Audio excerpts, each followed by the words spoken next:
Welcome to the first episode of WarWeekly. Robert and I are both working on film and series on World War III, so there's so many news stories that come at us all day. We thought maybe it would be good to do a weekly update of all the top news stories. Every war is hybrid anyways, but what we live through since 2020 is extremely hybrid because there are combinations of psychological warfare, which in NATO calls cognitive warfare. There is an attack on our food supply chains. There is an attack on the economy, and war is always robbery, which we can also demonstrate in the following episodes. We got here is this sort of meme cartoon wars that both the White House and then Iran responded, putting out humoristic meme videos in this big expansion of videos put out to promote the Iran war, which was kind of bizarre, making humorous things about killing people and in warfare. And so the Iranians responded by making all these funny Lego. Be Hexif, this one's specially for you.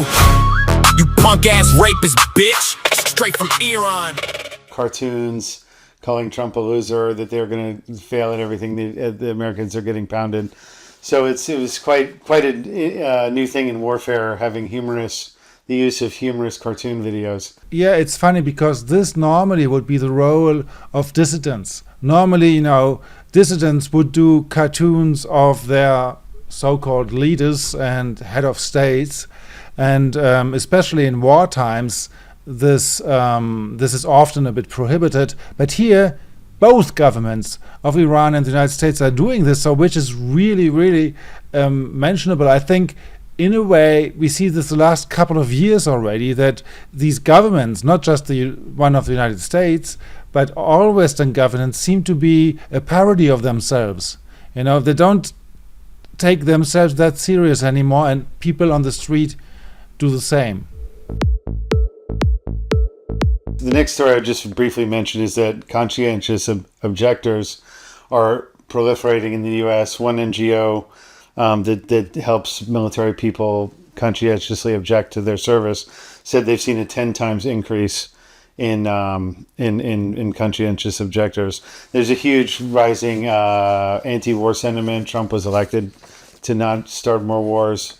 It appears like he was doing that the first 3 months, but since then, really getting involved in every single conflict imaginable. It's interesting. It seems like a hoax from the start. I mean, I don't think the geopolitics have been so different. I feel like he's just continuing the politics which were under the so-called Biden administration. Fundamentally, there is never huge shifts, but I'd say there's more war going on now. And so the narrative could be, oh look, the peace president is having more wars, so these wars were unavoidable, So he couldn't change it. There was a kind of political necessity to it. I mean, war is not necessary. I don't think we need it. And at the same time that we are bombarded with how strong the United States are and how dramatic the situation is in Iran, important battles are hidden from our side. The U.S. has been getting hit very hard. I'll put a graphic on the screen here. I think 27 bases have been destroyed or attacked brutally. The U.S. admits that 13 have been destroyed.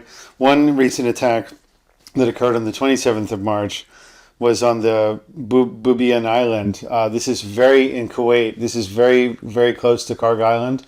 The Iranians put out a video.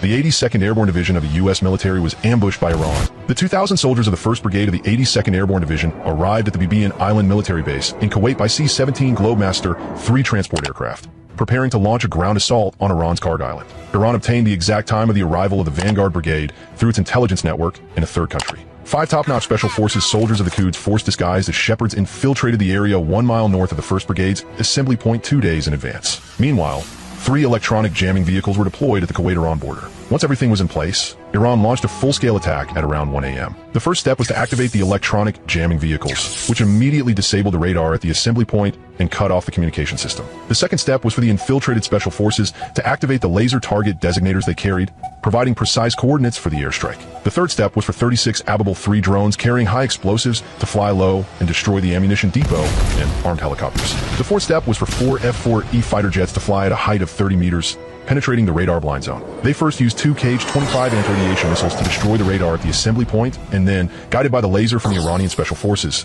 dropped a large number of high-explosive bombs on the barracks area of the assembly point. 2 high-explosive bombs were also dropped into the command room of the 1st Brigade of the U.S. military, killing 8 commanders on the spot. What is most unacceptable is that Iran returned to Iran without any casualties throughout the entire operation. This is a huge story. It appeared just in Iranian statements and like 1 or 2 obscure news sites. I found this completely unreported in the West. So there's just events like this happening every day. As well, they were attacking these U.S. bases. A lot of the personnel were then relocating into hotels in Dubai and these Gulf states. Then the Iranians were attacking the U.S. military personnel in the hotels. So in the Western press, they don't mention that side of it. Why are these hotels being hit? It was because they were chasing down these American servicemen to get them out of the region. We all hear about the gas shortages. They shut off the fuel through the Straits of Hormuz, but a huge amount of the world's fertilizer also passes through the Straits of Hormuz, and this is just before the growing season in the northern hemisphere of the world. So we're going to experience severe spikes in fertilizer prices, which will cause potentially famines in Asia. This is going to hit Asia and East Africa very hard. So it is, in fact, the biggest story for me, which is linked to the closure of the Strait of Hormuz, because it's so vital.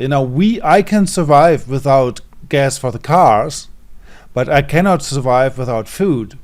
So if I understand it correctly, the percentage of fertilizers blocked by this action in Iran is even way higher than the percentage of oil exports.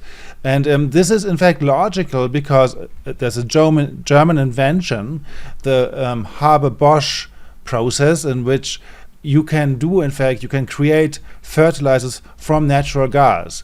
So the natural gas is both the component of it, so it gives the component, but it also gives the necessary heat and energy to do the process. So the whole point of having the production of fertilizers in that region is, of course, because of natural gas as a byproduct of oil drilling, but also natural gas resources in itself. So the biggest producers of fertilizers in the world are Russia and the countries of that region.